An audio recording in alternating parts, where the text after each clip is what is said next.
Start recording. Come on now. You can't hear my game in the background, can you? Let me turn it All off. right, there we go. Earnestly Yes. Podcast coming to you October 18th, 2021. It's NBA time. We're recording this literally 24 hours before the first game of the year. Every year, of course. Zack Degenerate, Krizmanic. Fellas, what's up? How we doing today? That We time. are good. And we are actually on video for the first time. Dude, we've been doing this podcast for years now. This is the first time we're actually doing it on video. All three of us. Wow. Wow. We've been in the same room before. Yeah, Zack, yeah, that's true. Now, Zack, your beard is gone. Yeah, I had to shave it. I literally took a picture of myself and I was like, who the fuck is that? Kris, you look more Hawaiian than I've ever seen you. And I've known you, like at least 13, 14 years? What I'm evolving into. Involving. Anyway, this is what I always say, my 1A, 1B favorite podcast of the year, overrunners, NFL, of course, and the NBA now. Let's just get started from A to W, really, the NBA. First team here, the Atlanta, I almost said Atlanta Falcons because I'm really big football mode right now.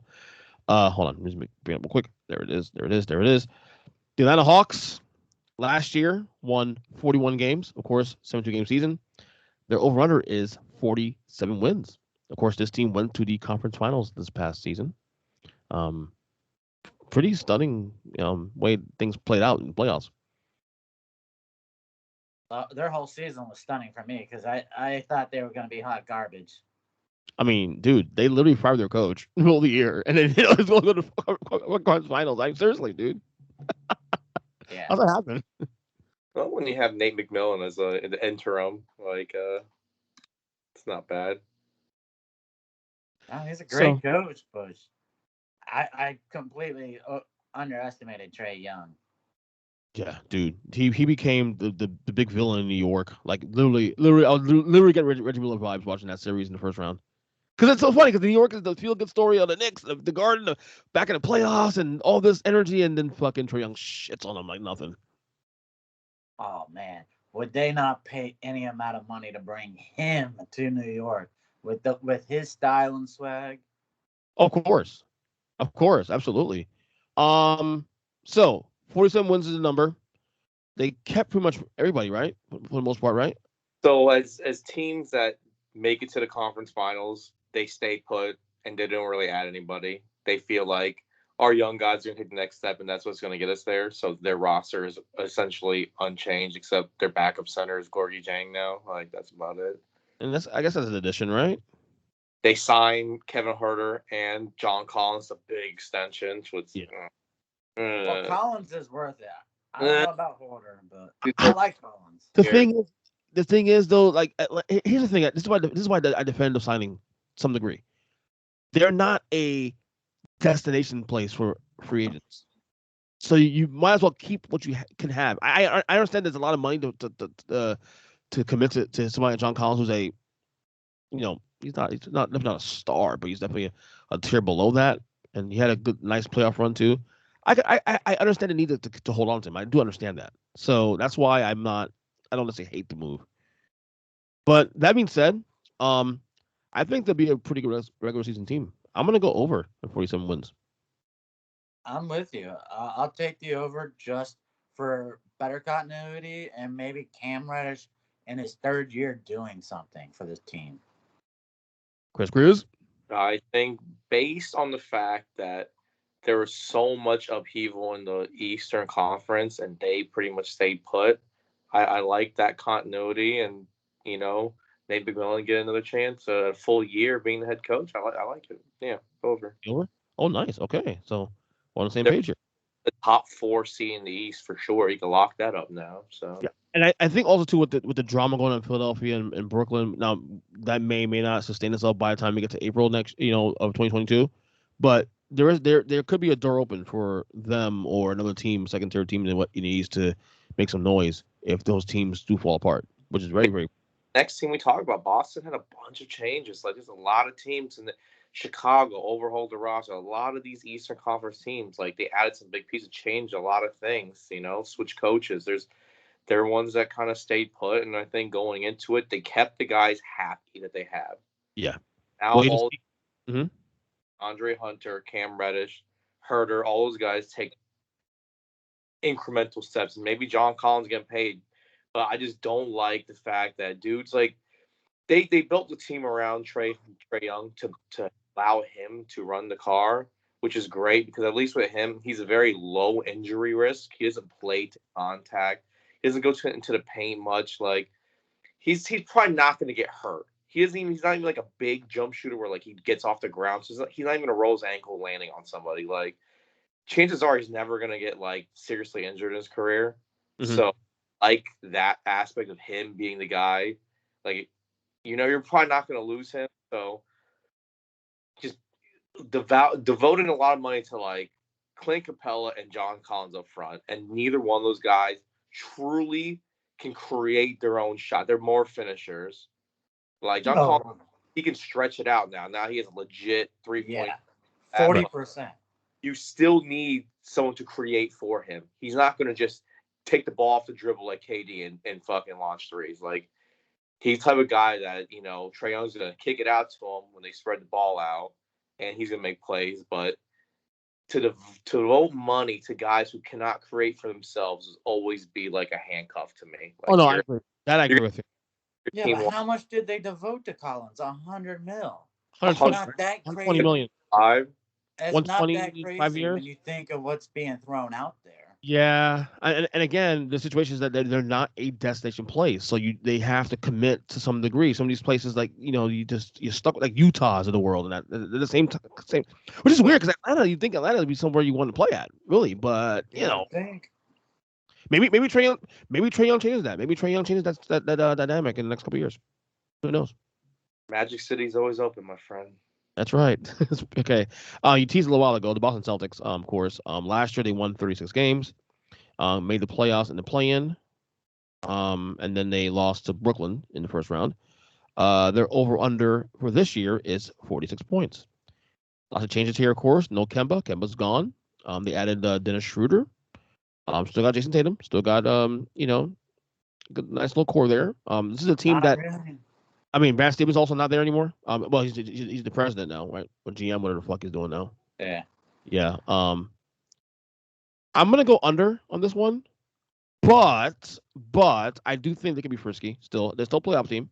They're still second tier East team because they got Tatum and whatnot. And Jaylen Brown, of course. But I think the East on top is just too good, and so you have to. Look at tiers. Look at about tiers. I think they're more like a 5-6 in the Eastern Conference, really. At least ceiling wise. Zach. Yeah, I'm shooting way under this one. Way under? Oh yes. How low? I would venture 40-41 wins. I would say they're gonna fight for an 8 seed. Wow. Yeah. I have not seen this team improve in 3 years. Their closest thing to improvement in 3 years for me was getting rid of Kyrie Irving. But after that, it would take Jason Tatum becoming a top 5 player who can literally carry a team to 50 wins on his own for this team to get to 46. And I don't see that. I think he's a great player, but this is a way under for me. New head coach, lack of talent, lack of depth. No. All right. Kris, what you got on Celtics? So I'll say this. With today's NBA and positionless basketball, right? They used to be one of the bigger teams in the East. They're now kind of transitioning over being one of the smaller teams because they're probably projected starting Schroeder and Smart in the backcourt, right? With Brown and Tatum on the front court. I mean, on the wings, with Robert Williams up front now, and they just paid him too. The one thing I don't like is I don't think they've truly established who's Batman and who's Robin between Jaylen Brown and Jason Tatum. But is that obvious though? I think they've established that. Because Jaylen Brown has taken his leaps every single year, and Tatum has kind of like he came out on fire his rookie season, and he's he's gotten better, but he's kind of plateauing, whereas Jaylen Brown's still ascending. And I don't think they know who's Batman, who's Robin there yet. I think it's more about attitude, I guess, because I think. But over the course of the season in the locker room, I don't know if they know who Batman is. It may be a perception thing more than anything else, because I mean, you, from the outside looking in, you'll say Tatum's definitely done one guy, but then I guess maybe Jaylen Brown is more of the leader type, that's outspoken leader on the team that stands out, at least in the locker room. But this is a really hard over-under to hit, just because of the fact that you don't know how Ime Udoka is going to be as a head coach and what he can do with this roster. I think because of the way the NBA is transitioning, optimizing your roster and your lineups is everything.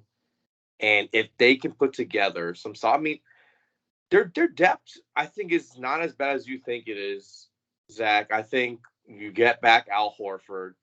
Yeah. Enes Kanter. What are you going to get from their guards? Do you really think they have a competitive backcourt? Of course, Payne Pritchard got thrust into the lineup last year and actually played fantastic for a late first-round pick. And now you have him. You're going to have just like this big rotation. I think they end up transitioning, going back to being more of a bigger team, because I just don't see like either Tatum or Brown sustaining like playing a stretch four for the whole year. But they have enough front court depth to where, like, when you have those four plus Josh Richardson and Payne Pritchard in the backfield in the backcourt, plus Romeo Langford, who he's a wild card. Who knows if he ever develops into the lottery pick he was. You have enough guys there that have the depth. It's whether or not, like, are they going to put it all together? I don't see it. I go under, maybe not a 500 team like Zach says, but they're definitely under 46. No, they're definitely like a 43, 44 win team, in my opinion, but not. I don't know if I go as low as 40 and 41 as Zach went there. But you guys are generous.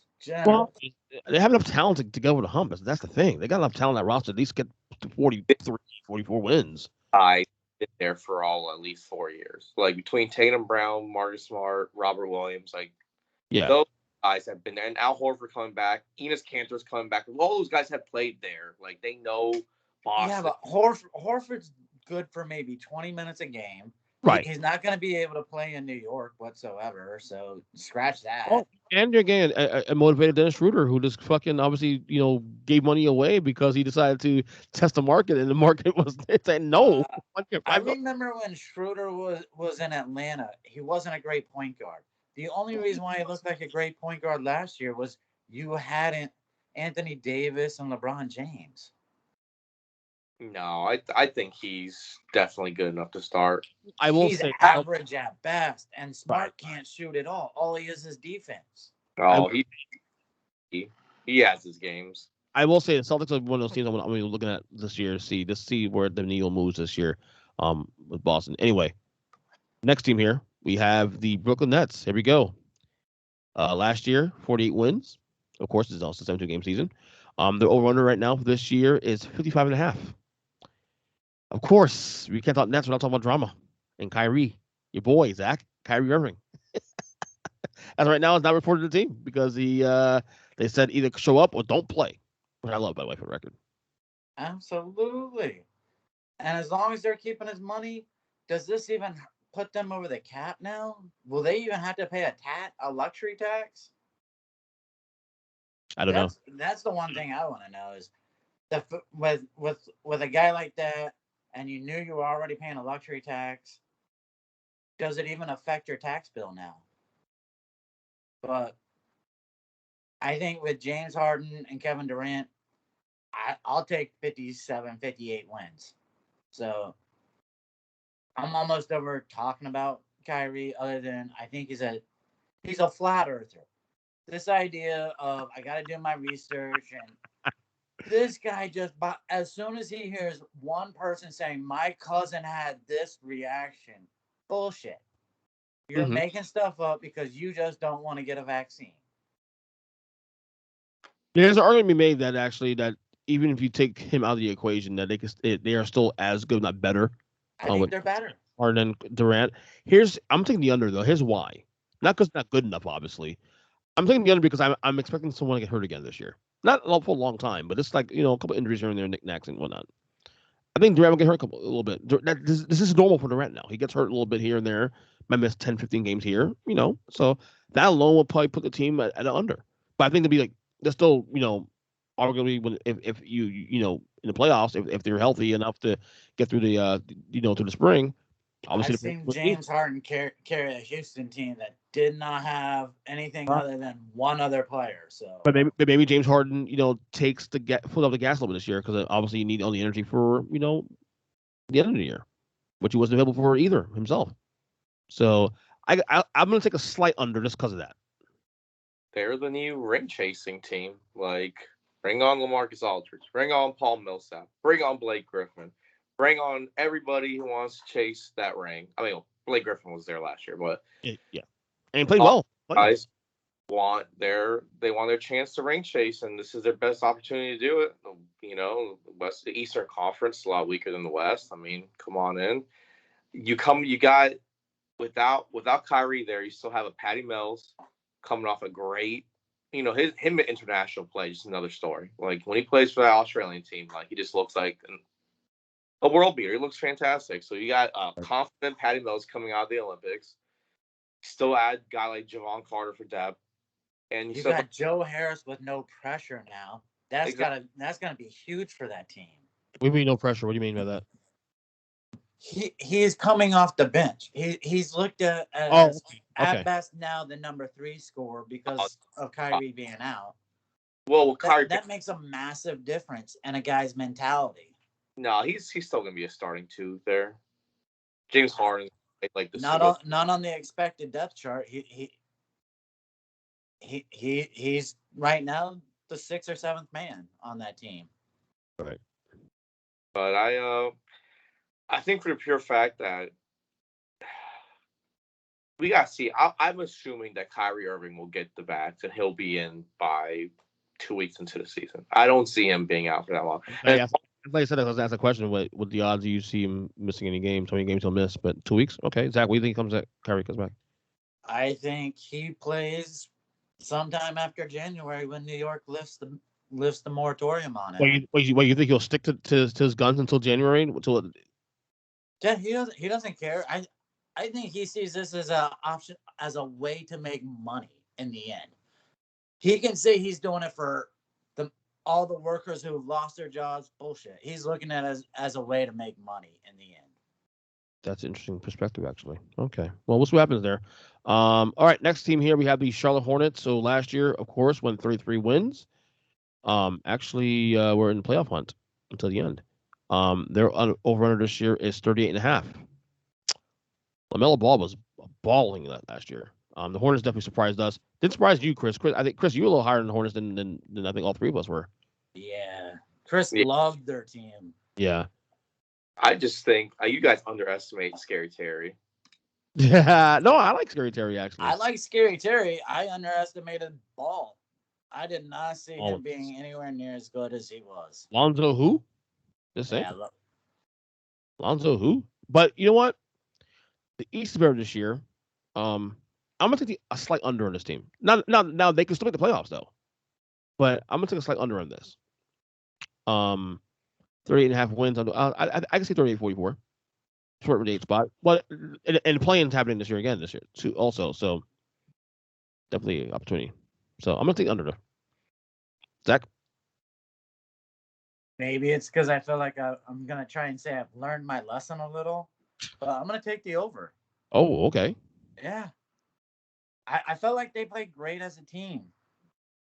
When everyone's healthy, it's a quality starting 5.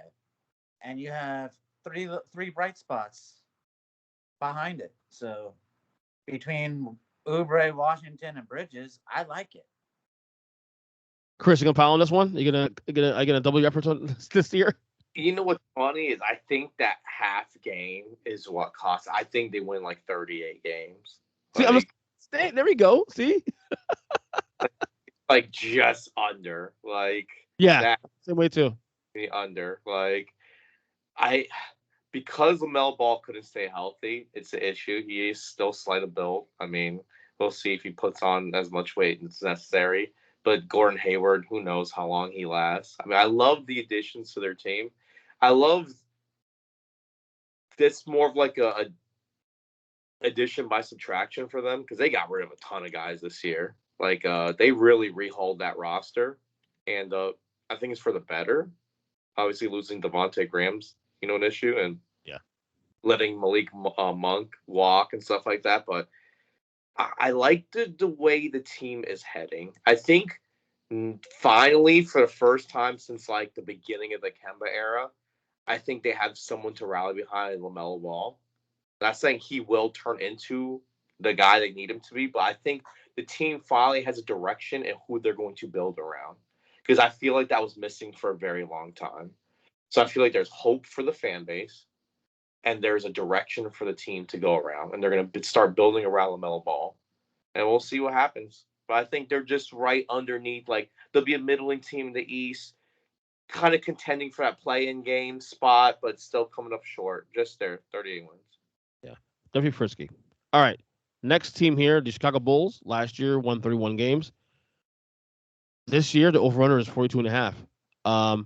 A lot of people have a hard on this team right now. It's like the league pass team. This obviously they signed Lonzo Ball. Obviously they also signed DeMar DeRozan. You got Vucevic there. Of course Zach LaVine. I'm gonna go over on this one. I think this is the team that's gonna break the breakout team in the Eastern Conference this year.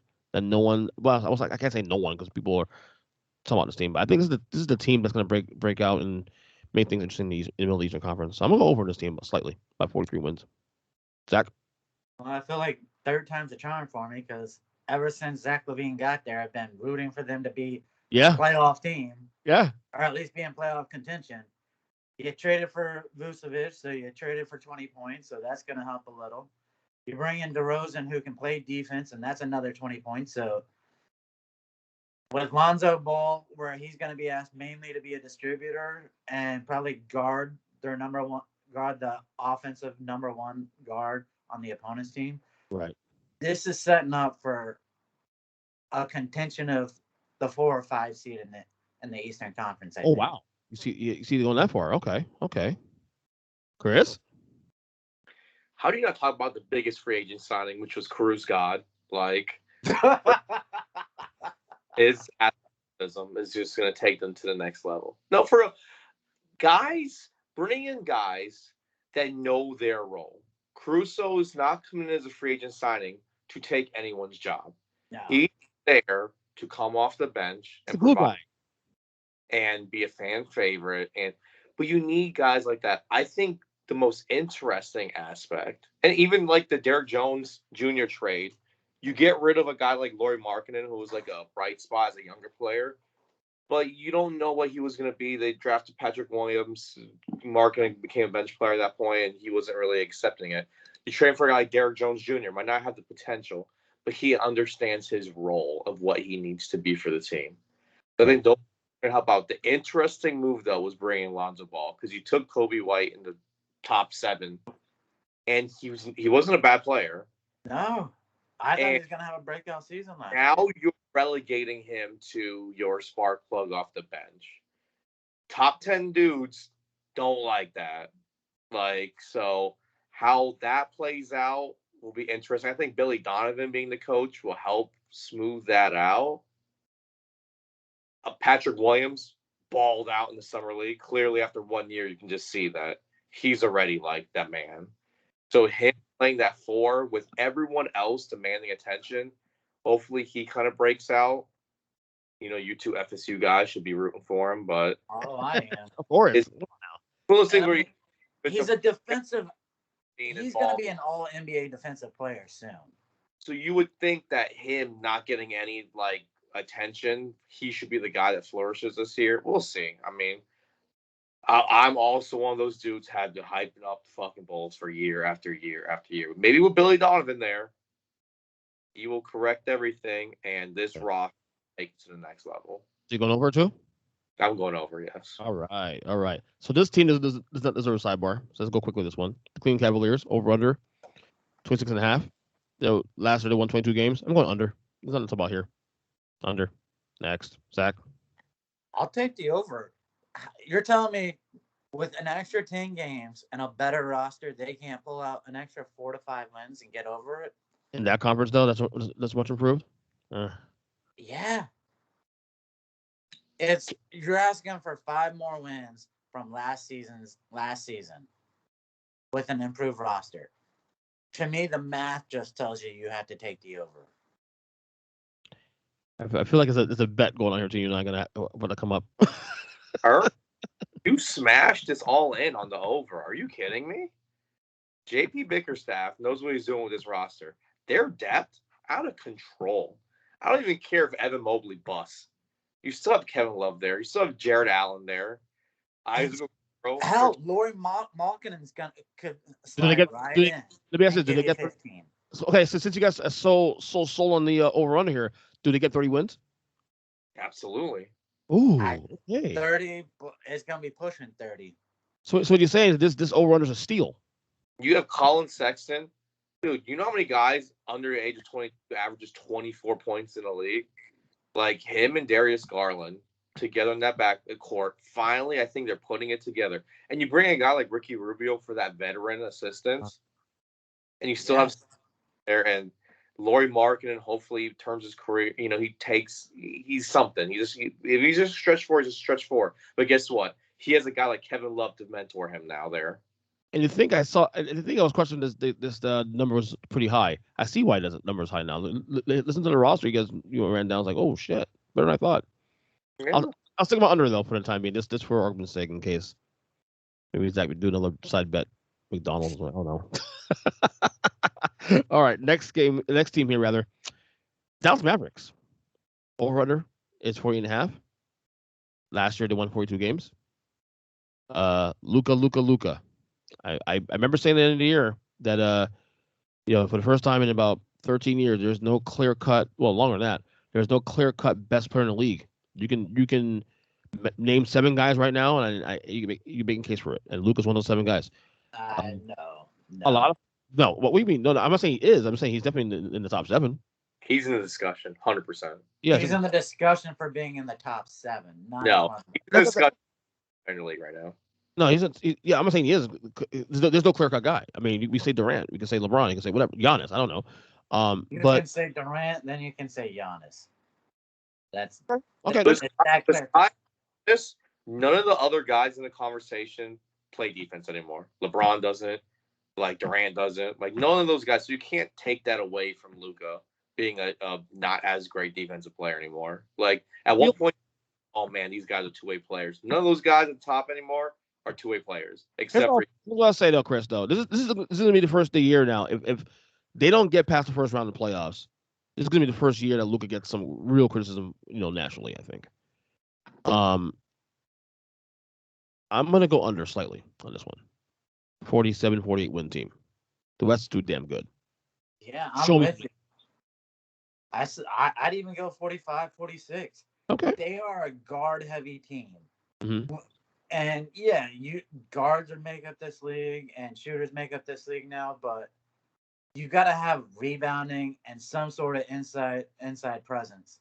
And to me, they just don't have it. Powell is decent. Porzingis is disappearing. A guy who was once looking like he might be going to a top 20, top 15 player in the league has just straight up disappeared. Long ago to do that one though. Oof, that's long. I think that dynamic with the way like Luka and Kristaps looked in the playoffs last year, like, is there beef there? Is there resentment there? Like, you can argue that. That was definitely something that was a narrative late last year. Here's the other thing about Luka. Okay. Great individual player, but in order to be considered one of the best in the league, you have to make the players around you on your team better. Yeah. And he hasn't done that yet. And I feel like this is the year the honeymoon ends. Whoa, Luka definitely makes everyone around him better. You can't. Who improved on that team? Dude, guys like Tim Hardaway Jr. and Dorian Finney-Smith and Maxi Kleber wouldn't even be on like that many rosters. Dwight Powell would not be a starter in the league. Like Scott would not be. Hardaway Jr. would easily be on most rosters. Not starting and like being maybe not starting, but he'd be be one of the first guards off the Bring bench. up everybody on that team. All I'm saying is this: the honeymoon. This is the year the honeymoon ends. The feel good, feel good. About Jason Kidd as the head coach coming in now. That's another thing too. Also, I'm not a big J Kidd fan either. And see, with J Kidd coming in, I think Jalen Brunson's going to get moved into the starting rotation at some point. And Tim Hardaway Jr. is going to be the sixth man off the bench for that scoring burst that you need. Right. So I went under. Zack went under. Kris, where'd you go with this one? I think there's enough weird beef there between him and Porzingis that's going to go under, and I think it won't be resolved until you trade Porzingis. So under. Okay. I'm huge on Porzingis too, but I feel like that team has a rift now there that won't go. I agree 100%. Totally agree with you on that one. All right, next team here, Denver Nuggets. Last year won 47 games. Over-under number this year is 48 wins. That feels kind of low, except for the fact that Jamal Murray's not back yet, right? And we'll be back to what, January? Yeah, wow, no. At the earliest is January. That's always number's low, right? You're saying 9 months out, then 10 right. months out from the injury. That's the only reason why this number's low. Yeah. So this is definitely a misnomer because this team can be a finals team this year with that roster. Yes. I mean, Porter Jr. played last year. If he makes that same type of jump, he's going to be sliding his name into the top 20. Oh yeah, I'm going to go over anyway, regardless. I think they'll figure out a way to stay on top of the West before Murray gets back, and then they'll, assuming Murray is healthy, they'll just take off. So I'm going over on the Nuggets. Zack? Well, there's one thing that makes me question it, and it's the Magic jinx. So you got Aaron Gordon there. Oh Lord, that could be damaging. But I'm gonna go over with you. Magic. Oh, the Magic jinx from the Magic fan. There you go. I like that. Kris? You know what? As much as I like the roster, I'm going under here. I think over the year, does Nikola Jokic really repeat as MVP and really ascend to that stardom level? I don't know if he's going back to back like Giannis did on a bad team, on a contending team that's missing his star player. I don't know. You need Michael Porter Jr. that just got paid to take that next leap. Aaron Gordon to sustain his solid play, but their backcourt is not the same as it once was, especially without Jamal Murray. Really carried that backcourt, and they don't have. So, to me, the regular season, with the way the bottom of the West has really come up. And there's only a handful of teams I'm like, wow, they are hot trash. Sacramento being one. San Antonio being one. Welcome San Antonio to the pit. Honestly, it's Oklahoma City and San Antonio are in the dumpster right now. So, without them, they're New Orleans, even Minnesota, I think, is on the bounce back. So, to me, I think they're going to lose a lot of games, but they wouldn't have lost last year. And that's why they're going to be under this year. Barely, but they're only good. They're going to be a middle of the pack team without Jamal Murray. I think he's going to be out longer than you guys think. I think he's out till at least February, All-Star break. Honestly, if I'm Denver, I keep him as long as possible because I think you're a playoff team without him. Just hold the fort down till at least till the spring. Bring him back in time. Make sure he's warmed up, and then playoff time. Because I think this is a team that actually doesn't need to be fully healthy until the playoffs anyway. I think they're 6-7 without him. Do you want to be at least a 4 seed, so at least you're hosting the first round? That's the real question. Right. All right. Next team here. Just be quickly here. Detroit Pistons. Last year, 20 wins. Over under 25.5. Let's move on. Under. Zack. Oh, under. I can't name 2 guys on the team, so yeah, give me the under. Yeah, Blake was not there anymore either. So, Kris. This is all on seeing the number 1 overall draft pick, Cade Cunningham, and that's it. That is it. But you're watching that team to see who should win Rookie of the Year because he's gonna have all the opportunities in the world to stuff the shit out of the stat sheet. Right. So nice to see a bright future for Detroit and hope he's the franchise saver. But yeah, besides that, he's trash. All right, next one. Golden State Warriors. There we go. Last year, 39 wins. Over under 48.5 wins. Steph Curry was definitely MVP last year without not having Clay last year and a bunch of injuries and all that. Now Clay's back. What, January? They said. I don't even know about that. I think he's another guy who won't come back till the All-Star game. I guess the question is really more than anything else: can they, like Denver, sustain and be in that middle of the road Western Conference, glut until spring? I mean, if you're saying he's coming in the spring, I'm going under. Have to go under because I don't know how long Clay's out. Yeah, I have to go under too for the fact, one, we don't know when he's going to come back, and two, I can't imagine Curry staying healthy. So unless they trade Draymond for something of value, I don't see it happening. Yeah. So I think they're going to struggle to get the 8 seed again, quite honestly. Okay. The longer Clay's out, and that becomes a possibility again. Kris, go ahead. I think he comes back. See, this I think is opposite. I think he comes back a lot earlier than you guys think, and I think this is one of those things where you don't really see a lot of teams in that have like dynasties and are able to reload. I think they had, they lost here. They're able to flux James Wiseman and Jonathan Kuminga now, where you have 2 top 10 picks, like almost 2 top 5 picks almost, to influx into a team that was still vying for championship aspirations. Mm-hmm. You have Steph and you have Clay coming back, and we'll see what Andrew Wiggins ends up being. I mean, he could be a trade target. You never know, but you bring you bring Iguodala back in for depth. You have Otto Porter there for depth now. Kevon Looney's still holding down the fort there.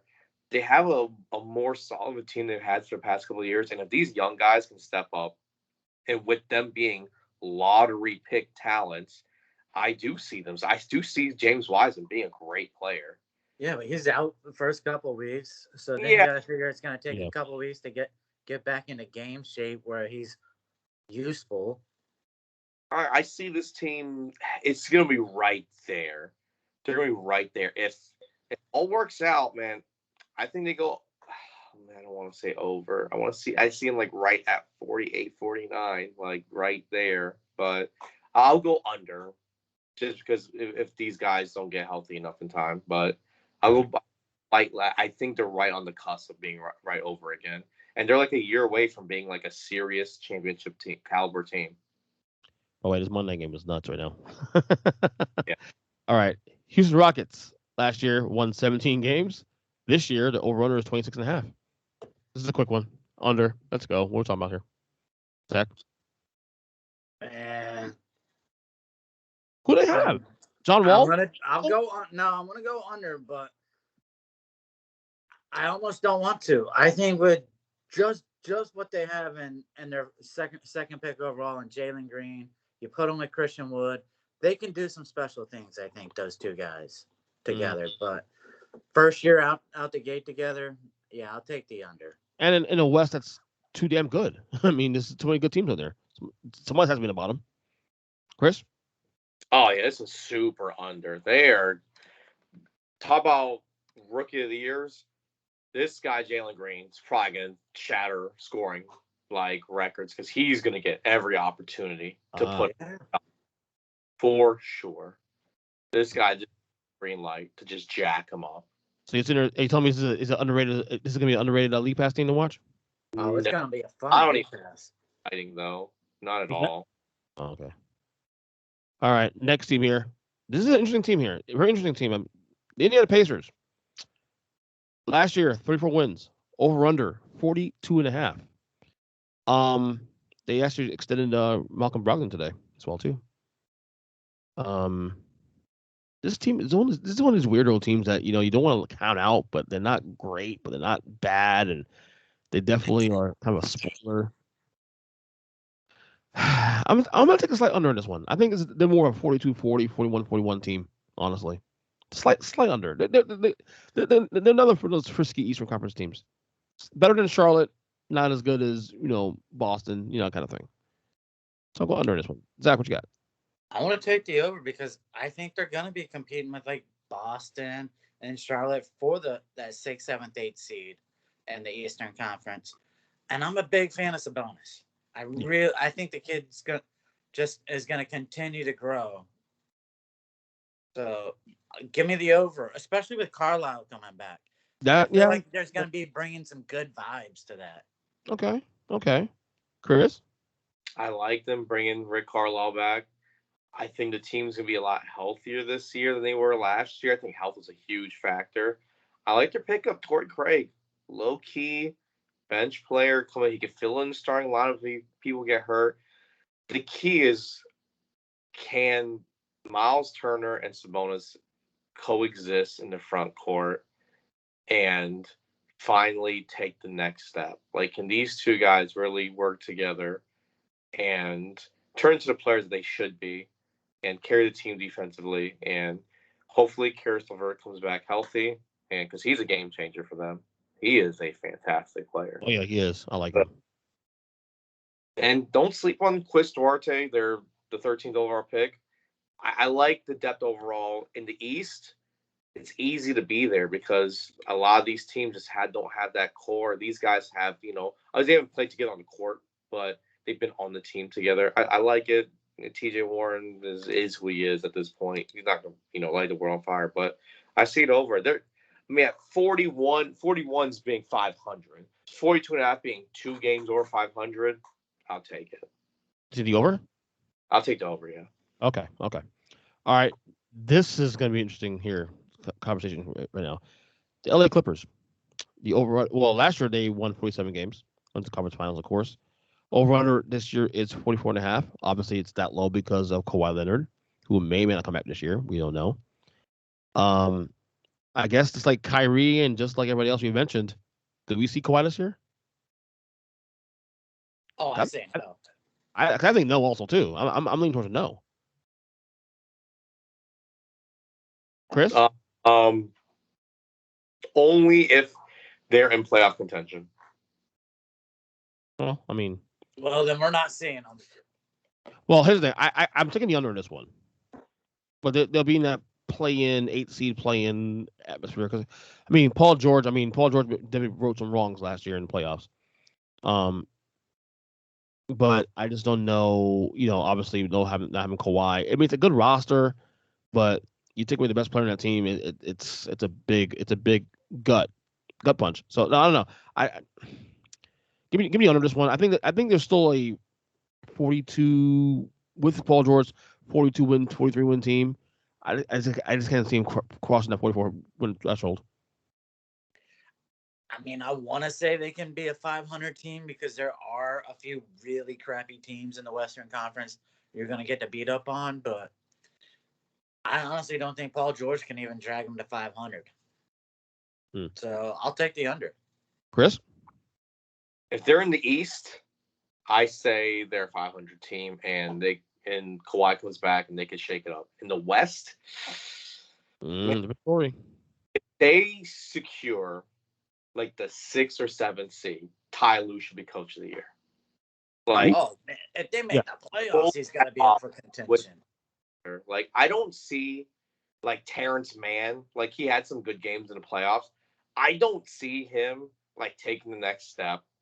They brought back some old players, but I don't know. I just don't see like that team really like doing anything. There's no way. There's no way they're in contention. But if they are, and somehow, Kawhi Leonard like comes back in like March, and him and like Paul George carry them to like a 6th seed, and all of a sudden at that point they're championship contending team with those two guys. Like, Kawhi is that good, but it was a partially torn ACL. It wasn't as bad as a full break, but surgery is almost the same.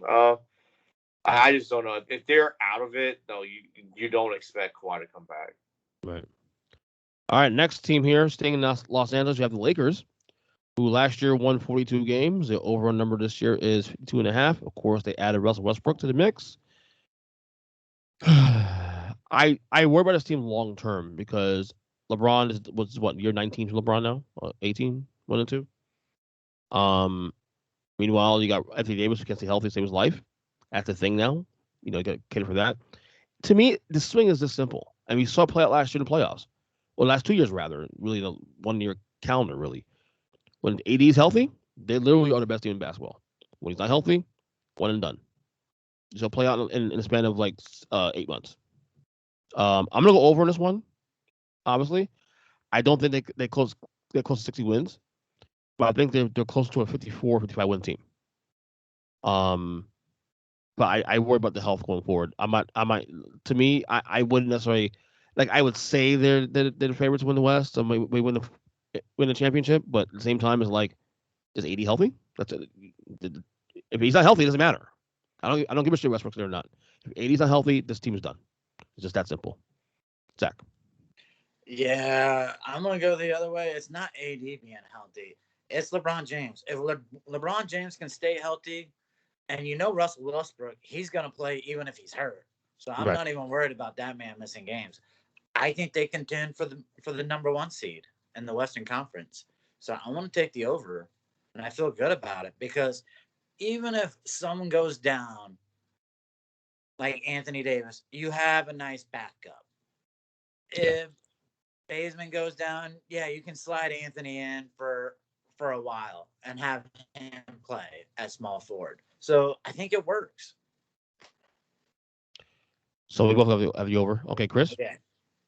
I think a lot of people are caught up with like all the ring chasers, like Carmelo and Dwight coming back and stuff like that. DeAndre Jordan, like these guys chasing rings, and Trevor Ariza and whatnot. But dude, Dwight's got a ring now.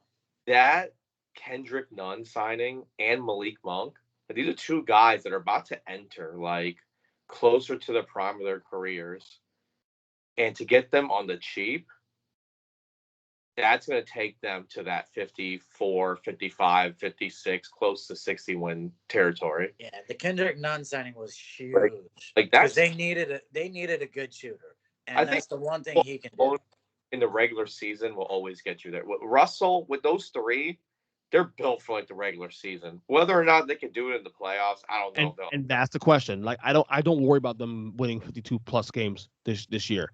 I worry about, are they healthy? Is AD healthy? We say LeBron, and yeah, Zach, you're correct about LeBron being healthy, but LeBron has proven for the most part, the last couple of years, to be durable as possible. AD, his entire career has been nothing but on the fence.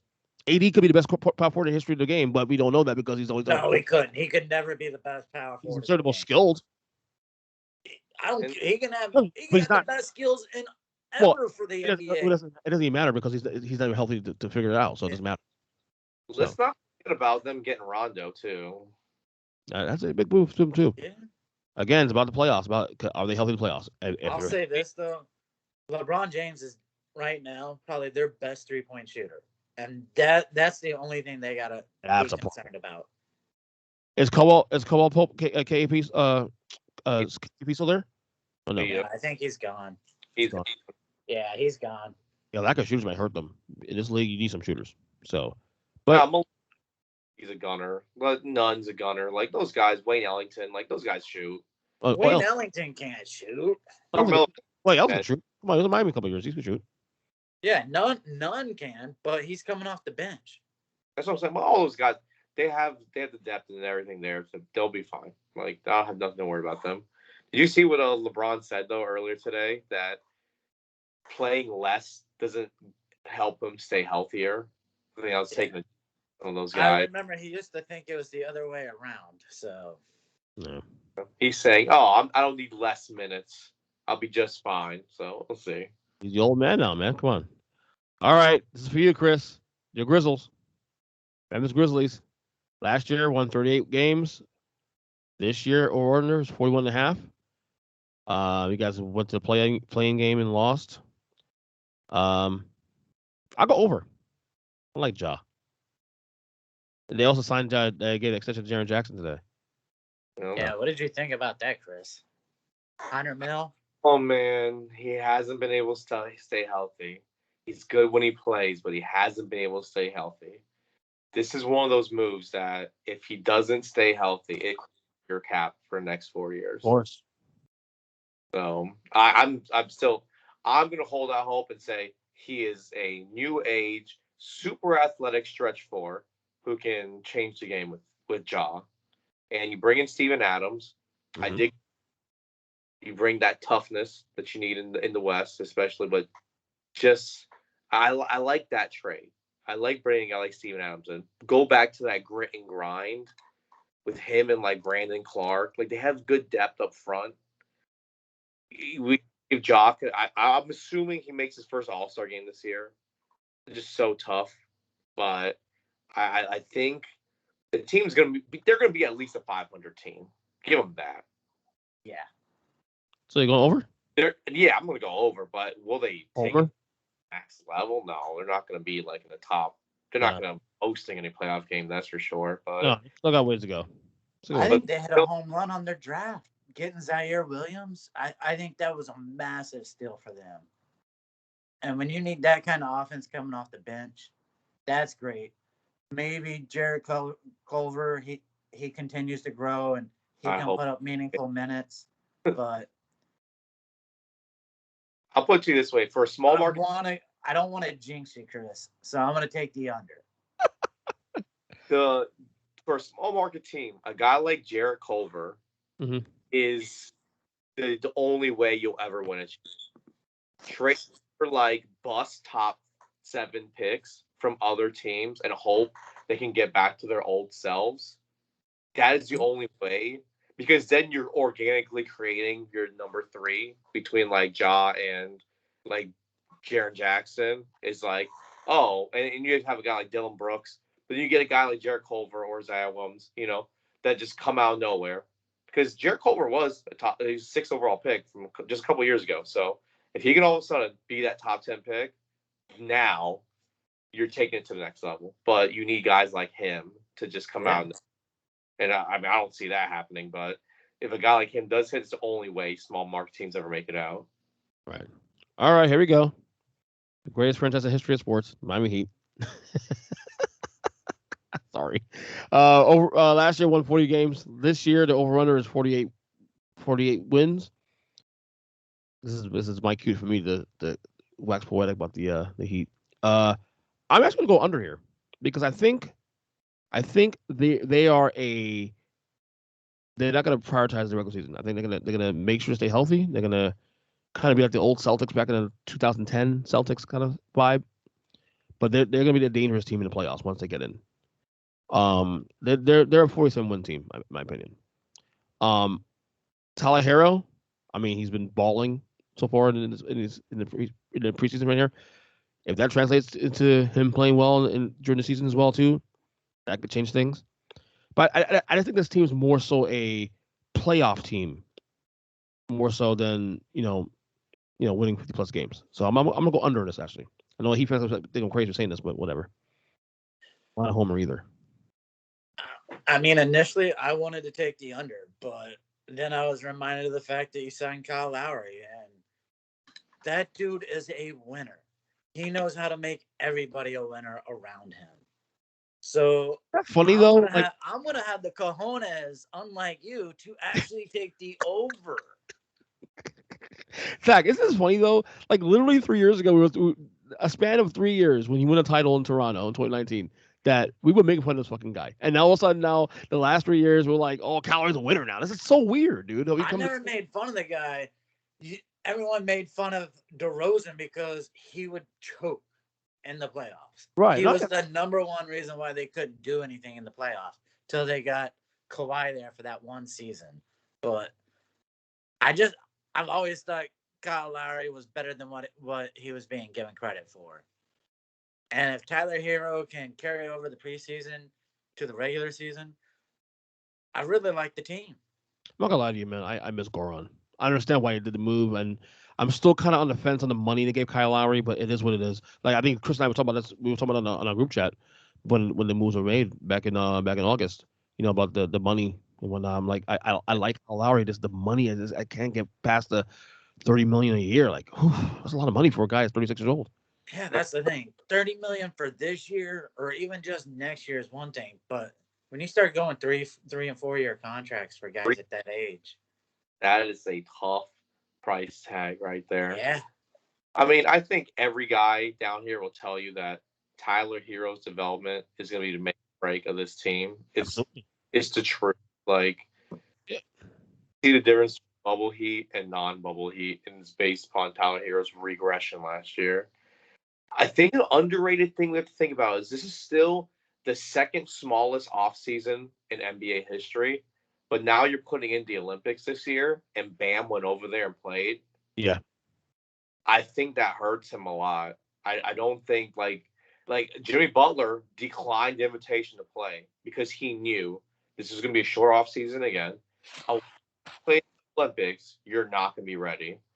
So I think you might see that another year of like Bam just plateauing again because he played too much. You know, he already alone played a ton last year. He's just a guy that the Heat lean on, and this is why I have the under. I'm taking the under here. I mean, obviously we know there's a veteran-laden team. I mean, you never know. If Tyler Hero takes the next step, then maybe. But I think losing Kendrick Nunn's huge, and I think paying Duncan Robinson, we'll see if that hurts him too. I mean, he got paid a lot of money for the guy that just shoots. A lot of money. This guy does one thing. I mean, he does one thing the best in the league at it. But I mean, again, it's a lot of money. Kyle Lowry and Duncan Robinson. We'll see. Maybe if Victor Oladipo can just come back and somehow contribute to any old form, that take the Heat to the next level too. Yeah, absolutely. Yeah, I forgot he was even on your team still. Yeah, he got hurt. Like he'll be a big one too, but I just don't see him like really doing it. But that's another big move. That's like, hey, you know, if all of a sudden, you know, Victor Oladipo comes out of nowhere, he's playing like top level again, boy, the Heat will be big trouble for anybody in the East. No, I agree. I totally agree with you that one. All right, we got the champs next, the Milwaukee Bucks. Last year, won 46 games. The over-under is 54.5. This is easy for me. I'm going to go way over in this one because I think this team, you know, this is they're in the best spot, in my opinion, ever because they're the defending champions, but no pressure on them. Because all the talk is about Brooklyn, the Lakers, and everybody else. Best spot to be in. You win a championship, and you're not in your favorites. It's great. From the Bucks, I'm happy about that. And I think they'll crush the over/under. Giannis is still arguably the best player in basketball. I think this unit will only get better together, another year together. You know, with Drew Holiday, whatnot. You saw Chris Milton finally break through in playoffs last year. This and again because of all the Brooklyn stuff and whatnot, under the radar, and I think people are gonna sleep on them again. I'm going over in this one, man. This is easy. Zach. I want to take the slightest of under on this. I think there's going to be a little exhale since the pressure's off. They've won. They know they can get there. They're going to be more of trying to find out where everybody fits in this team going forward for this season. And so I think 52, 53 wins, but getting to 55 for the coverage, I just don't see that one. Kris, how you feeling this one? Give me 60 all day. Ooh. They pick up George Hill. Bobby Portis takes less money to stay with the team. Like, this team is pretty much untouched. I mean, you lose PJ Tucker. I think they'll survive just fine without him. He's in Miami, of course. Like, I think they'll be just fine. You bring in George Hill and Rodney Hood. Dude, Rodney Hood is a guy that's quality depth. Semi Ojeleye from the Celtics. They're bringing guys that are actually going to fit. Grayson Allen. I mean, we'll see how he fits on the team, but they're a team that I don't think Giannis has ever taken his foot. I think he wants to go down as like one of the greatest. You guys talk shit about me. I told you he would never leave, and that he was the next Dirk, and he was going to bring one to Milwaukee, and he fucking did it. I didn't say he was going to leave. You guys are all saying he would be on fucking Heat by the end of the year last year, okay? Well, I was trying to speak into existence. Come on, I'm a Heat fan. I'm invested. Yeah. That's the other reason why I think 52, 53 wins is the fact they brought in new guys. So when you bring in Ojeleye and you bring in George Hill, I think trying to integrate them into the system and find out where they feel comfortable and when they should need to come into a game. I think that's the reason why it's going to be an under. You'll have them in Brooklyn fighting for the number one seed, but at the end of the day, they're the best team in probably the whole NBA. All right, so the next one. Minnesota Timberwolves last year won 23 games. The over-under is 33.5. This is kind of a weirdo team here too also. Right? That team's just cursed. I don't see them ever competing right now in the short term. I don't think Karl Anthony Towns is a leader that can get you to the playoffs. D'Angelo Russell, he's a me guy. He's not a team guy. He's gotten better in the league, but again, there's no one on this team that makes their team better and their teammates better. You guys are nuts. This is over. Minnesota, I think, with all the loss, like Karl Anthony Towns had some major personal issues, losing his mom to COVID and stuff like that. I think he comes back with vengeance. Remember, he hand-selected D'Angelo Russell because they were AAU teammates. Yeah. And to go get him. I think the year. And Anthony Edwards, last year's no pressure #1 pick. People forget, but he was averaging like 25 at the end of the year. He is legit. Their team is going to make some noise this year. And I see them. They're not going to be close to making the playoffs. And Chris Finch is like, who knows what he is as a head coach. I have no faith in him. But at the end of the day, I think this team has the talent, and they have a little big three forming to where they're going to win like 35 games for sure. Now, I have the over as well too. I don't know if they'll cross 40, but I don't think they'll definitely go over half. You know, you have under, Zach? Oh, definitely. Oh wow, okay. And low key, don't forget bringing a guy like Pat Bev to bring some like toughness to the team. That's very underrated. Yeah, I think we saw the last time they brought a tough, hard-nosed guy to that team. It tore him apart by the end. Well, Jimmy Butler? Yeah. made the playoffs though. Just saying. Anymore, very toxic like team. Like I think this time around, with Karl getting a few more years now, I think it's different. Right. All right, next team here we have the New Orleans Pelicans, who last year won 31 games. The over/under is 39.5. Zion. I mean, is he doomed to just leave that place in the next couple of years? Yeah, he should have skipped even signing a rookie extension. He should have accepted a 1-year contract from some team that at below market value just to get out of there. Once he leaves, I think that's a sign that they're going to move to New Orleans. We'll go see him in Seattle. They should do it now. I agree, 100%. 100%. I'm going under this. By the way, I'm going under this. Too dysfunctional. Nope. Roster-wise. Oh, me too. Way under. Kris? With new head coach, you got Willie Green, ex-player, just came out of the league not that many years ago. So that's gonna be interesting. You know that you never know. Teams switching over and bringing new life. It's not. They didn't bring in a retread. They didn't bring in Stan Van Gundy. They didn't bring in they brought in. Well, they did bring Stan Van Gundy before. Like this is a fresh face. That was a former player, so I think, and like I said, very recently former player that will connect with the players. Now it all depends on Zion. They know him. He looks like he is in some otherworldly shape right now. Like looks unreal. Was Zion? Yeah. Oh wow, I haven't seen him yet. They even brought in a guy from Memphis. I'm shocked you're not talking more about him. Yeah. Yeah. Well, they swapped him for Steven Adams. Yes. I think at the end of the day, you have the Batman Robin there with Zion and Brandon Ingram, and they've shown them play together pretty well. I think bringing in a guy like Devontae Graham to really stretch that, he was a killer three-point shooter. He led the league three-point shooting 2-3 years ago in Charlotte. I think that's a low-key, big-time move right there.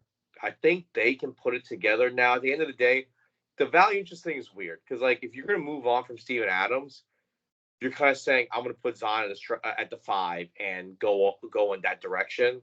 So bringing another true center again is kind of weird to me. They got to make up their mind. Zion plays zero defense, and he's 6'6". So you have to have some size. But what guy besides like Embiid and Jokic is really going to dominate? Like, and maybe DeAndre Ayton. Who else is really going to punish you for that? Like, Gobert's not putting 20 up on fucking. But that's not his job. Like, his job is to be the defense for those guards there, and that's what Jonas is. Nobody playing at the 5 has the speed of him. He's going to dominate those guys on the other end of the court. Like, you have to find the mismatches with Zion, and I think that's where it's at, and not the 4. But we'll see. I'm gonna go. Man, are they such a high number? That's the problem. They're essentially saying, are they going to be in the play-in mix?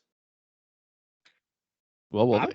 So in the mix, yes. In the mix, yes, because he had enough elite. But they had 500 at that point, and 39.5 meters. Yeah, man, you got Brandon Ingram. You know, yeah, you'll be in the mix, but that's as far as it goes. You know.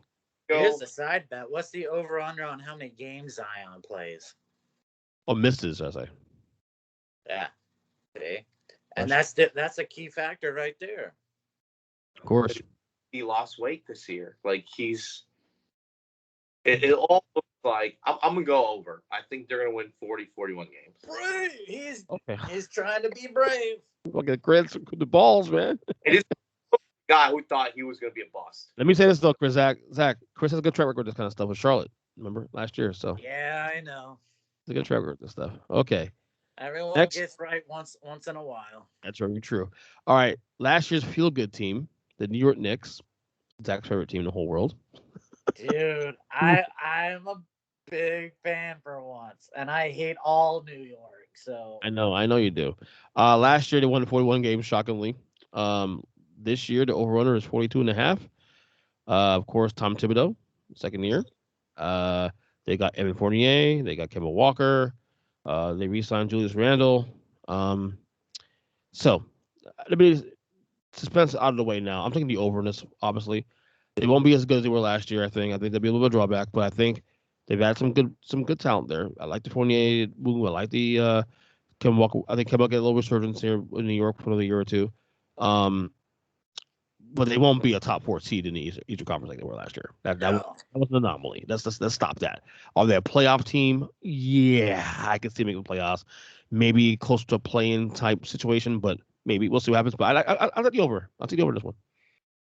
Probably a 7-8 seed though, 6, 7, 18. Whatever. Yeah, I can't do it. I can't go over for a New York team. I will be rooting for them, but I'm going to take the under. And I think a lot of it is Kemba Walker. He's a guy I've always said is overrated. He is overrated. You think he's overrated though? I just think he's kind of healthy. I mean, he's a good player. Don't forget he's from New York. So he's going to try and show out. And what do you think is going to happen? He get hurt. Torn ligament within the first month. Hey, still got D-Rose there. That's true. He's a good kid though, man. I like Kemba. I'm rooting for the kid. I'm going over only for the fact that Tibbs makes them bring defense every single night. And those players hate his fucking guts. Every team, he runs his fucking star players into the fucking dirt. But it brings the wins in the regular season. So for that note, I'm going over because no one brings the pressure like Tibbs night in and night out. He gets those guys playing D every single night, and that's going to get those wins. Whether or not RJ Barrett's fucking knees hold up playing 48 minutes a game every single game, we'll see. But yeah, right. he Next runs around. Next one here. This is a quick one. Should be quick. Oklahoma City Thunder last year 22 wins. This year over/under 23.5 wins. I'm going under. Might be worse than basketball this year. Might be. No, they won't be the worst, but they will be one of the worst. Yeah, under this one. Zach, you got under too? Oh yeah. Kris? There's only one reason to watch this team, and that's Shai Gilgeous-Alexander. That's it. They're literally they're the new trusted process. Yeah. They're saying we're just tanking until we can find another star to put next to SGA. The problem is he looks like he's that good to keep them out of like the number 1 pick territory, like ping pong balls wise, but I think he's good enough to keep him out of the top 3. That's the problem. Once you get beyond the top three, you're searching for the stars. But Mark Dagnall will probably keep them down at the bottom because no one knows who he is as a coach. All right, next team here. I say go quickly, but that'd be disrespectful to my boy Zack here because this is his team, the Orlando Magic. Last year, 21 wins. This year, over under 22.5. I'll actually go slightly over just because the Magic are always frisky that way. So I'll leave it at that. Zack, where's yours? Can I borrow some money to bet the under, please? Anybody got any money they don't mind giving to me? I'm here giving your team some love, and you go the other way. Wow. Okay. I'm sorry. We have nobody who is special.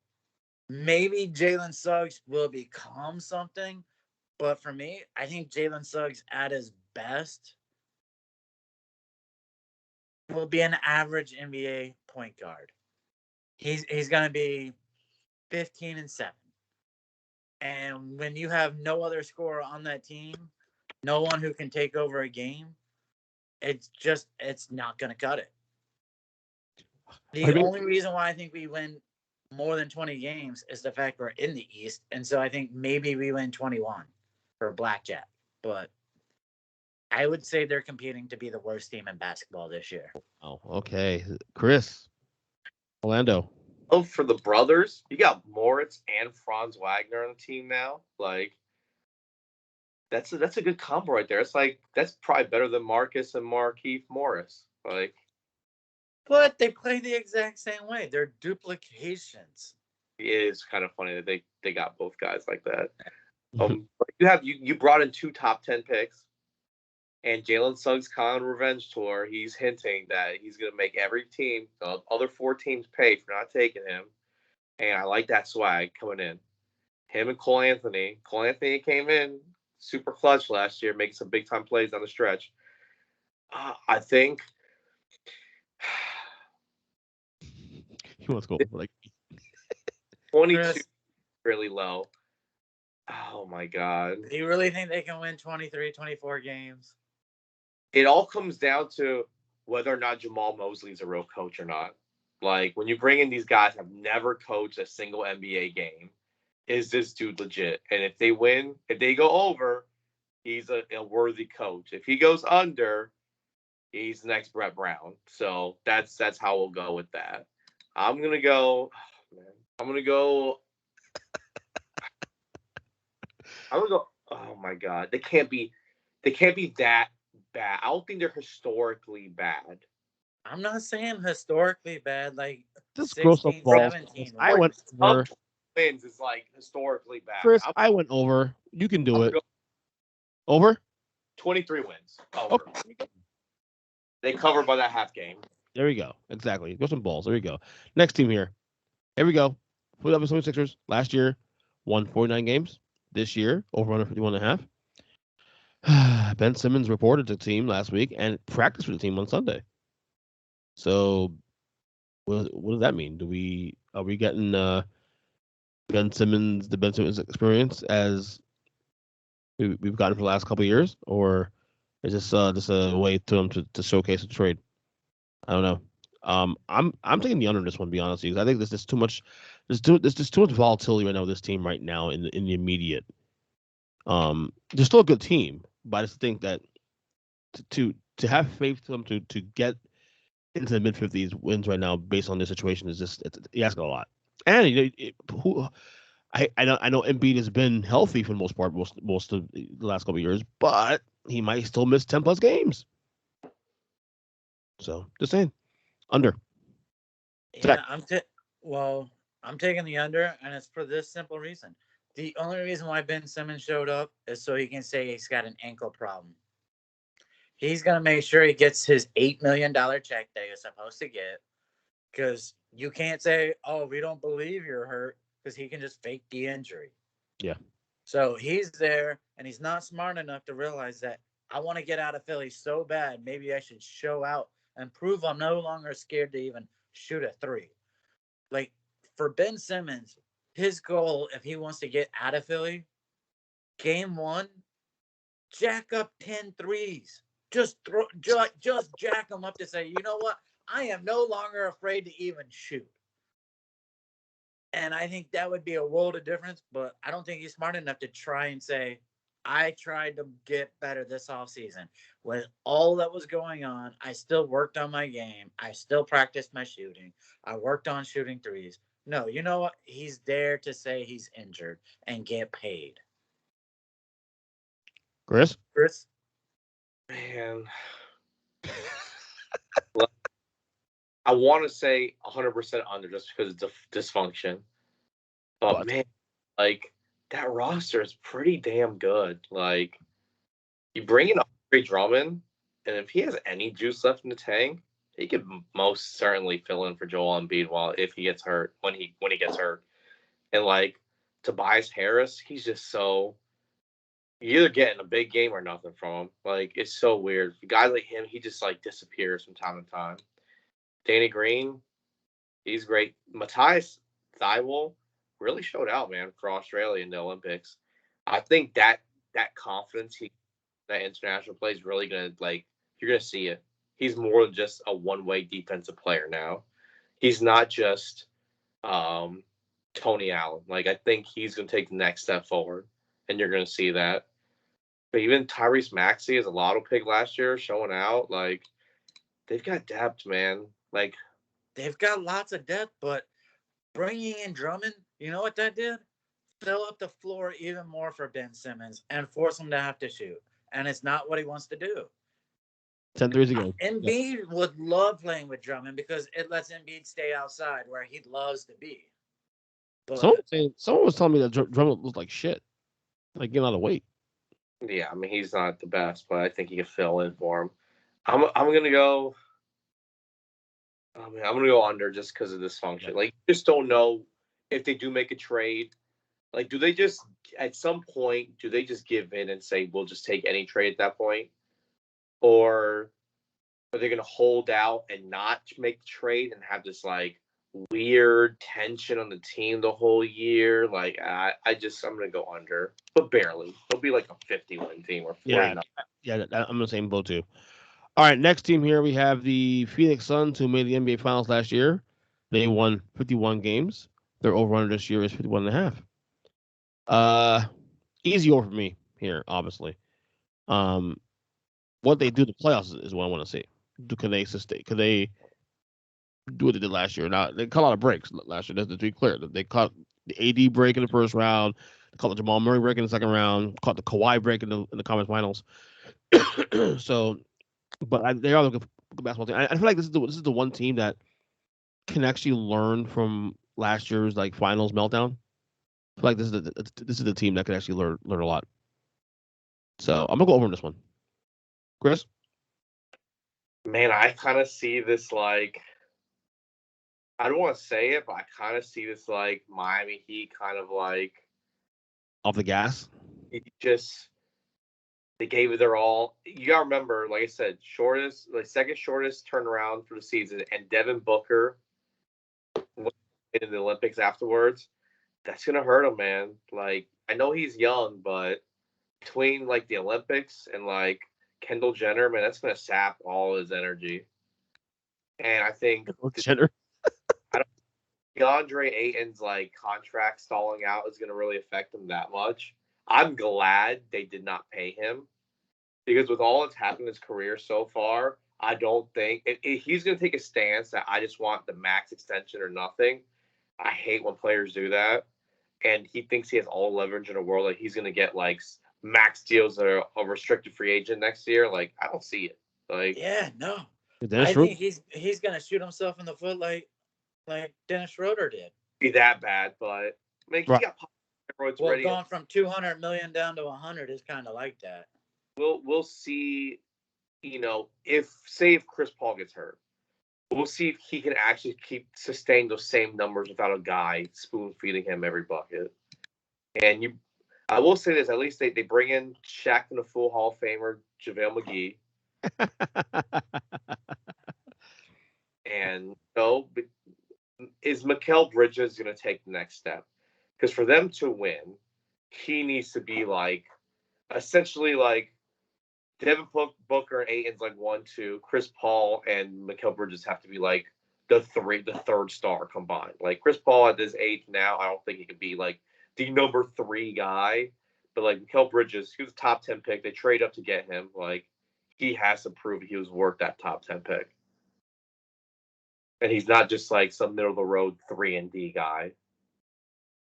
All right. Next team here, we have the Kris. I'll take the under, by the way. Okay, so you have the under. I'm gonna go over because in the regular the wins. Okay, I have over as well too. All right, next team here. The Portland Trailblazers last year won 42 games. The over-under is 43.5 for this year. I'll take a slight over on this one. To get a healthy Nurkic this year. You know, Dame's still Dame. I mean, CJ McCollum's still there. I mean, obviously they may showcase him. We'll see what happens with that one. I think this team is still middle of the road, middle of the pack, moderate. These some political terms. West Conference team. They'll playoff team. You got Dame. Dame's top 10 player in the league. So that alone puts you in the conversation for at least a playoff team. So over on the Blazers for 3.5.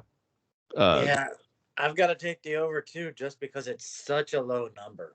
Yeah. If you'd have made this 46, 47, like they were competing for a 4, 5, 6 seed in the Western Conference, it'd be a little more difficult. But when you're saying, do you think they can get the 8 seed or be in the play-in opportunity? Yeah, I do, because you've got Damian Lillard. Yeah, I'm with you. And with Chauncey Billups there, dude was a winner as a pro. Mm-hmm. He knows how to get a team to play better. He's going to know how to motivate the guys. I think it's going to be hugely helpful. Kris? And I'm the opposite. I don't think he's going to be a good head coach at all. I'm going under on his team, and they are an implode candidate for sure. That team is so like starter heavy. I feel they have no depth. Like I hate their bench. I don't see any future. Like all the young players they drafted throughout the years, Zack Collins, Harry Giles, they're all gone. Like this is all in a walk. Like the team, the direction they're going in is very strange to me. They're kind of like in the straight up purgatory where I think you're going to end up wasting away Dame's career to where the point where he's going to want to leave. And I think you're past the point now of like there being a move to complement him. Like Norm Powell, Robert Covington, they're great players. Yusuf Nurkic, great player. But behind them, there's no depth on that bench. Their free agent signings are all terrible. Their trade for Larry Nance, I don't see it. Like, I don't see any of those moves helping. I don't see bringing Cody Zeller in, like, helping out. Like, well, I think it helps out with Jursic, just in case, he implodes and loses confidence. I don't know. I see this team as being a team that can easily, when the wheels fall off this team, it could really fall off fast. They're one injury to any of their starters. I don't care who it is. Even if it's Norman Powell, they're one injury away from just going on. I'm going under. They're 500 at best. Okay. Next team here, we have the Sacramento Kings, who last year won 31 games. The over-under this year is 36.5 wins. Let's go quick with this one. Under. Let's go. Nothing to talk about here. Luke Walton gets fired by the middle of the year, by the way, for the record. I mean, I'm taking the under too. I don't think they're a team that was built to compete. Man, I'm going slightly under, like 35 wins. I'm gonna go like 35, but dude, Davion Mitchell, the guy they drafted, he looks like a stud. Him and Bucks and Tyrese Halliburton, their future in their backcourt is very bright. Now, whether all three of those guys can coexist and get in the playing time with Buddy Hield already wanting out, and I don't know what the hell they're gonna do with him. The rest of their team is just like a smorgasbord of just failures. Like between Buddy Hield, Harrison Barnes, Marvin Bagley, like those guys, it's a bunch of guys that just failed. Marvin Bagley always be the guy you took in front of Luka. Like it's never gonna change. Oh man. Yeah. I'm go under, but very slightly. I think you guys think they're a lot worse than they really are. I don't think they're that bad. No, I think they're not a dumpster fire team like on the way on the bottom, but I think they're definitely probably one step ahead of that. I think they're one injury away from competing Of for a top 3 pick in the draft. Of course, yeah, that I agree with. All right, next team here, a team that look at his numbers. It's the first time here in a long time. San Antonio Spurs last year won 33 games. This year the over under is 29.5. Dude, when is the last time you see the Spurs number this low? I think it was in middle school that I saw this shit, and that's like literally 30 years, almost 30 years ago. Yeah, I don't even know about that. I think since the time they brought in Dave Robinson. Yeah, ever since then they've been a good team. The only year they had a bad year in between that was the year they lost Robinson to injury, which was the reason they got Tim Duncan in the first place. Yeah, exactly. And so going into that season, you expected them to be good. So yeah, man, I'm gonna go over this because it's pop. That's it. It's pop. They'll figure out a way to get 30 wins. I have no logic on this one, to be honest. No logic on this one. I'm just saying this pop. They've lost almost 30 points from their starting rotation from last year. And I didn't see any signing that may improve the team. Their draft picks, I don't think they're going to get enough playing time to showcase. So give me the under. Oh, wow. Okay. Kris? As much as I want to convince myself that Dejounte Murray is a great player, and the rest, Jakob Poeltl, he can extract like starter level out of him, and I just can't. I don't see it. Like, I don't see Lonnie Walker coming out and playing good. Thaddeus Young is Thaddeus Young. Like I mean, Doug McDermott is in your starting lineup. Yeah, he's not star material. Like he plays no defense. Like I just can't get myself to say over. I look at the roster over and over again. Pop's the only reason why you'd ever give him that 30th game, that 30th win. But even so, I just can't do it. I can't. I'm going under. Wow. Did you see that? 4th and 1. Wow. And they didn't get it. I don't think they got it. Wow. Sorry, watch the Monday Night Football game here. As doing this podcast. All right, Toronto Raptors. Next team here. Last year won 27 games. The over-under number is 36.5. Under. This Easy is under. They'll probably trade Siakam at some point this year. I think they'll trade OG too. Yeah. Goran might get traded right before the deadline for back to Miami, hopefully. Playoff team. Back to Miami, hopefully. Back to Miami. Bring him back. I'm okay with it. So under for me, under for Zack. Kris, you got under this one too? Wow. You guys have no faith in Nick Nurse? There's no roster in these guys. I have faith in Nick Nurse. I have no faith in this roster.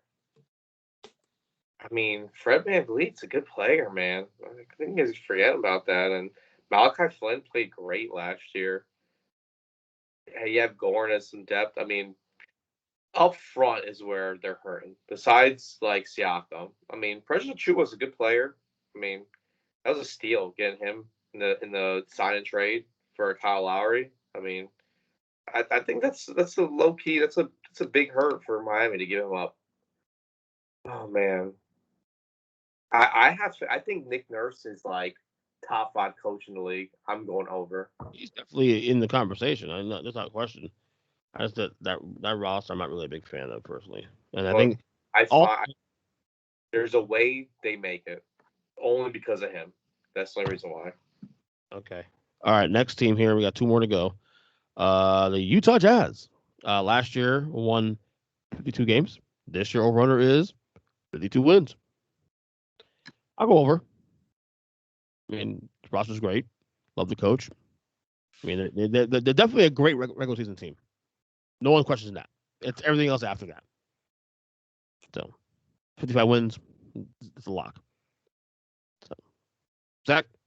I want to take the slightest bit of an under. Another 53, 54.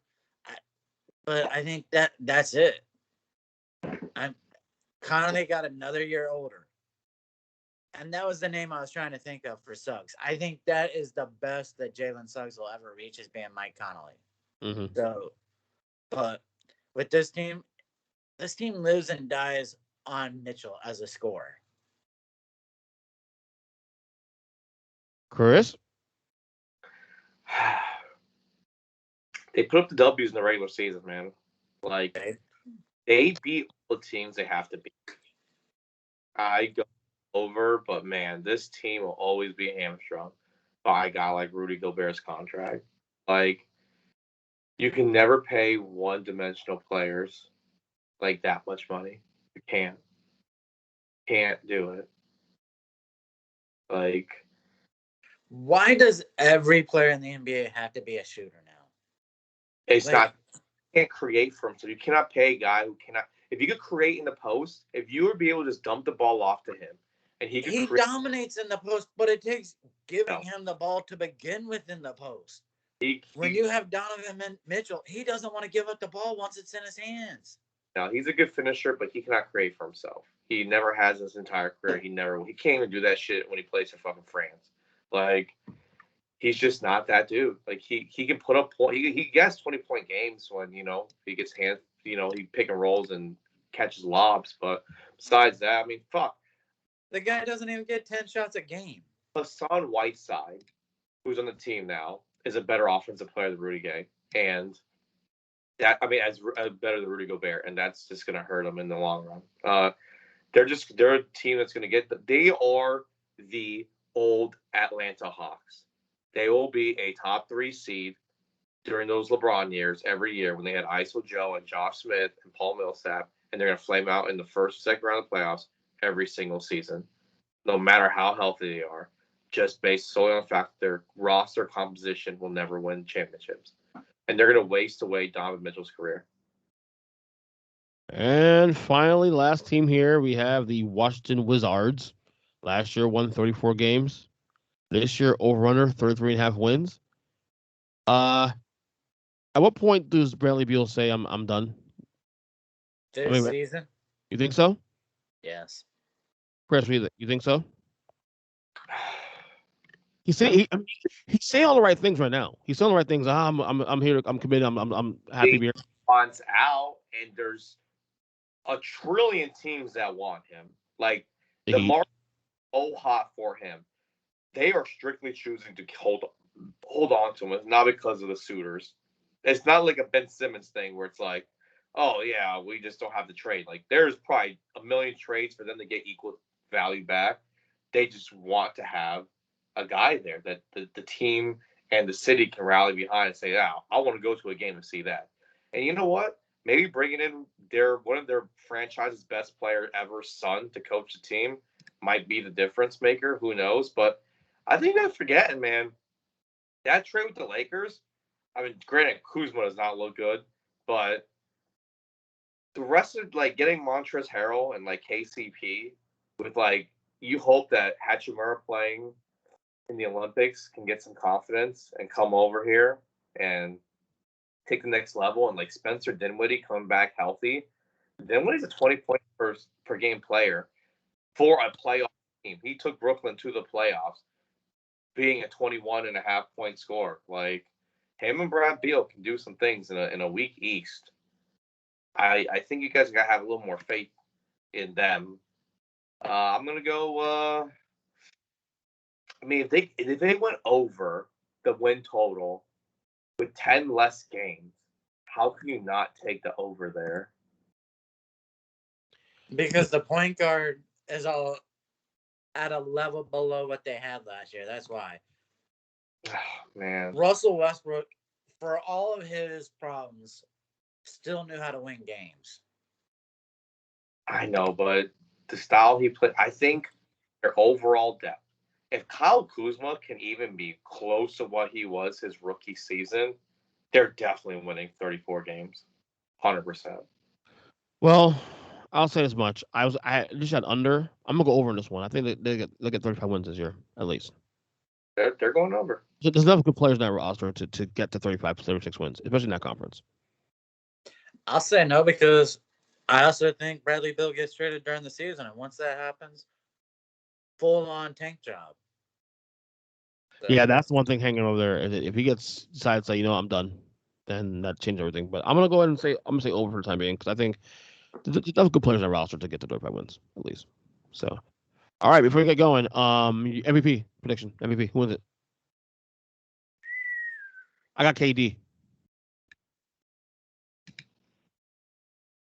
I'm going Giannis just for the fact that I don't think he gets hurt, and I think he just puts up dominant numbers for a team that's going to be probably have the best record in the NBA. Zack? I think it's James Harden. I like that one. Because I think James Harden's going to play the most games for Brooklyn, and he's the key to everything for that team. KD, the best player in the league, but I think James Harden is the key on that team. I like that pick. And your finals picks. Who goes to the finals? Each conference. Bucks. Ooh, I'm going to take Brooklyn. Brooklyn, I think it's God. This is tough. Brooklyn versus Utah, actually. Utah, really? Yeah. Well, you're out of your mind. I'm gonna do it, dude. I'm gonna pull the trigger on this one. I'm gonna pick Denver in the West, and I'm gonna take in the East. I'm gonna take. I think they'll do enough to stay healthy, to stay afloat, and then when Murray comes back, they go fucking guns blazing. That roster is sick. If Michael Porter Jr. makes the next step, that's a problem. That can beat the Lakers. Oh, he makes a next step. He's gonna be in the conversation this year for MVP. Yeah, absolutely. I'm in the East. I kind of want to say Milwaukee, man. But God, if Brooklyn just gets their shit together by the time they get to spring, who beats them? Seriously, who does? So I'm gonna go Nuggets and Nets in the finals. I know it's weird. Nuggets Nets.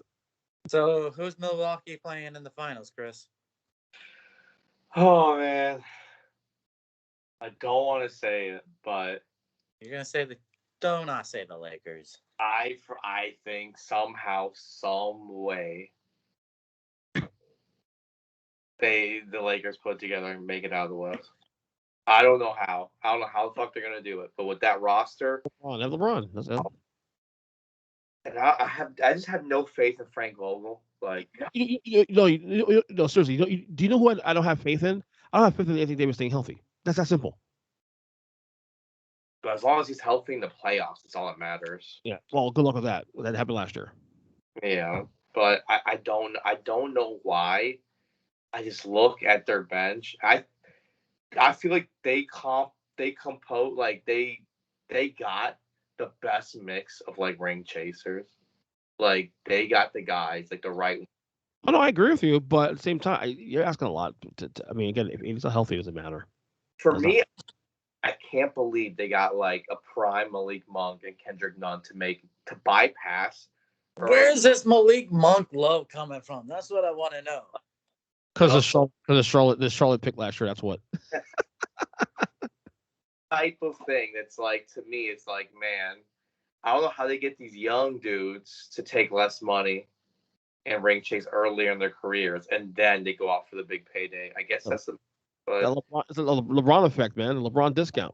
I think he comes back with a vengeance. I think he has one last thing to prove. I think on his way to breaking LeBron's gonna break the scoring record, and then he may break it this year.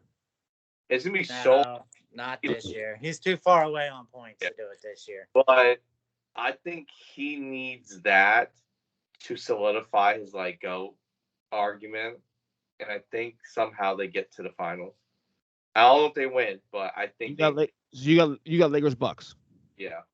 And Kris, you got what? Nets and who? Nets and Jazz, right? You mean Zack? Yeah, I got Nets and Zack, Jazz. sorry. Nets and Jazz, right? It's the 3-point shooting for the Jazz. Oh no! I don't see another team out of the West that can compete with all that shooting. They gotta show me, dude. Utah has had too many fucking failures in the playoffs for me to trust them. That's a problem. It's gotta show me. At least Denver got to the conference finals last couple of years. You know. So anyway, great pod tonight, guys. Awesome. Yeah, man. Good. Are you so Zach? Are you so